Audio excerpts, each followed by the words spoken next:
পালিয়ে বাপের বাড়ি চলে যাওয়ায় পাগলা কুত্তার মতো আচরণ শুরু করেছে উগ্র হিন্দু অধ্যুষিত নরেন্দ্র মোদীর দেশ ভারত। তবে এবার পাগলা কুত্তাকে শান্ত করতে ভ্যাকসিন নিয়ে হাজির হচ্ছে মুসলিম মেজরিটি দেশগুলো। তবে শুধু মুসলিম দেশই নয়, এবং বাংলাদেশের পাশে দাঁড়াচ্ছে কানাডা, আমেরিকার মতো দেশগুলো। বাংলাদেশকে হাতের মুঠোয় নিতে ভারত যে প্রপাগান্ডা এবং মিথ্যাচারের প্রচার করেছে তা বন্ধ না করলে ভারতীয়দের আর ভিসা দিবে না দুবাই। তাছাড়া কানাডা ও ভারতকে তাদের শত্রু দেশের তালিকায় স্থান দিয়েছে। যে ট্রাম্পের সাহসে মোদি গর্ব করত, সেই আমেরিকাও এখন ভারতের বিরুদ্ধে। মোট কথা, ভারত দাদাগিরি করতে গিয়ে কূটনৈতিকভাবে দেউলিয়া হয়ে গেছে।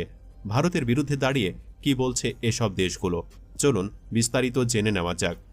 হোটেল বুক করে বিমানের টিকিট কেটেও দুবাই যাওয়া বাতিল করতে হচ্ছে ভারতীয়দের। এর ফলে কোটি কোটি টাকার ক্ষতির মুখে পড়ছে ভারত। সংযুক্ত আরব আমিরাত প্রশাসন পর্যটক ভিসার ব্যাপারে কড়াকড়ি করায় সমস্যায়